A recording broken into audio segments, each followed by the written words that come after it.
ครับสบายดีพ่อแม่พี่น้องพากันซื้ออย่างเด้สบายดีสบายดี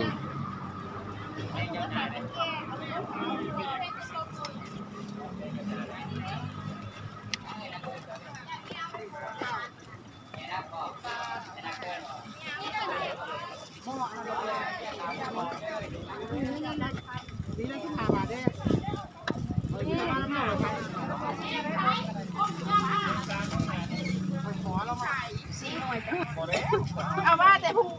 จะยาวบ่โอ้ย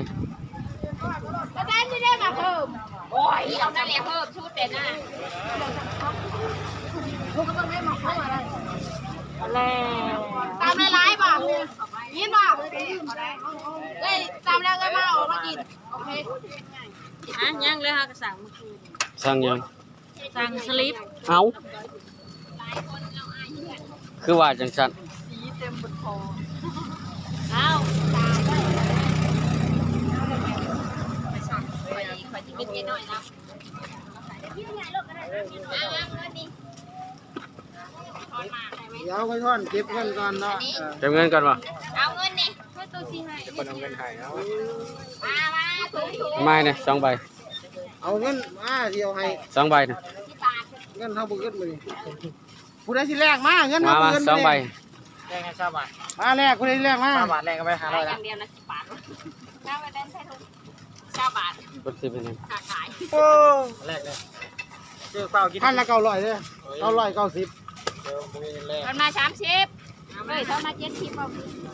10ไป30 ชื่อเป้ากินนี่ ขาดจะดู พันละยี่อ่ะ อันแรกไง เก็บ ยังไปคนมากู ความหู อันนี้จะบาทดิ9 บาทบอก 15 บาทพ่อ เอา15 วางวันนี้ เอาไปเรื่องนายยิงเอาไปกินชุก จ่ายเลิกเป้านี่ นี่หิวตัวนี้ ครบว่าครบ โอ้ไป บาท ก็เลยควบแม่โอ้ย เอาเงินนี่ เอาเงินเท่าก็เหลือ3,000บาท10 บาท ไม่ยาวเอาแบบหน้าแล้วนี่จะไม่ กินยังไว้แซ่บๆมื้อนี้ ไปกินในป่าเจ้าเสียบ อืม 50 บาทล่วงมาขามจักบาท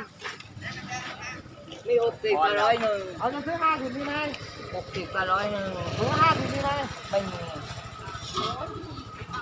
อันนี้ อะไร ครูที่จะฉันรับหมดเลยนะมันไม่มีรับประกันคุณก็ออกเอานี่ดูได้ทิมก็ได้ อันนี้มันคอร์ส ทิม ไม่มีหรอก ไม่มีมันซื้อแล้ว ไม่แพงหรอกไม่ได้นะทิมหูกไว้ชื่อ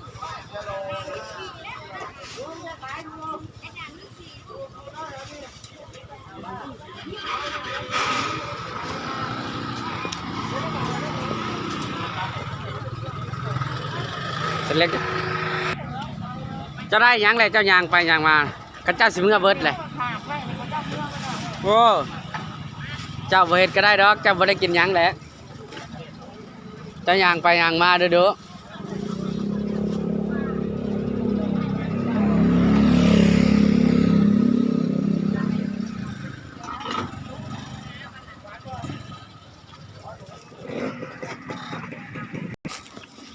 แล้วบอกนาว มันแล้วแซ่บๆรถมันนี่ ไม่60แล้วนะ คนเบิ่งอยู่หรอกเจ้าก็ดิเบิ่งเล่าคนหนึงข่อยกับคนหนึงเบิ่งบ่เบิ่งบ่ ว่าอยากเบิ้ง ถ้าเห็นน่ะกดนี้เลยจ้ะมาดิกดสุดใจให้คนหนึง เพิ่นนึง เอา รถเจ้ามีหยังแน่รถเจ้านี่เบิดอีกเลยแหละ นี่ทุกอย่าง หนูเป็นหนี้60แล้วนะ นำไป ใหญ่กูเนี่ย หนูเหรอเนี่ยหนูอะไรหนูอะไรเนี่ยหนูซิงหนูซิงหรือเปล่าวะ โน้ปุ๊ กะสิบ่คือคำว่าหนูซิงก็สิเป็นแนวนี้ นี่ไงกับข้าวก็มีนะ โอ้มันหุงขึ้นใหญ่แต่ว่า เอาก็บ่ได้เห็นเพิ่นลองคลิปอยู่มื้อนี้ ปักทองกิน เห็นแล้ว ชิ้นละ15 บาทอ่ะ จักบาทหุงนี่10 บาท ก็เหลือเนาะ 10 บาทเอาให้หน่อยหนึง เอาแล้วมึงก็จ่ายตังค์แล้วด้วยนะมึงจะไปกินที่ฉือนะ เอาล่ะให้ดูว่า เอาให้หน่อยหนึง ป้า เอามาใหญ่ๆเด้อ ไปกันเด้อ คุณครับผม เป็นหนี้ เอามาใหญ่ๆได้นี่ อันนี้มันนี่มันเน่า แล้ว เน่ากระดึงไปกินแน่ ไอ้ ใส่ทงให้แน่ก็บ่ใส่ก็ได้เอาเปลืองทง เนื้อใหญ่15 บาท บ่ เป็นหยังจังคืออยากกิน เอามาขายจะตีชิม เขาได้มังหงใหญ่พี่น้องนี่เขาได้มังหงเขาเมื่อกินมังหงมันนี่ว่าสิเมื่อตำมังหงแซ่บ น้ำมันถูกกินดิ ๆว่าเวลเวลาแหละ เอาผู้เดียวผู้เดียว หมดเวลาแหละ เอาเดี๋ยวมา ยัง ส่งผู้สาว สมผู้สาว ผู้สาวเรียก สาว เอาพอเล่นเลี้ยง ไป ไปขอบคุณนะ ขอบคุณนะ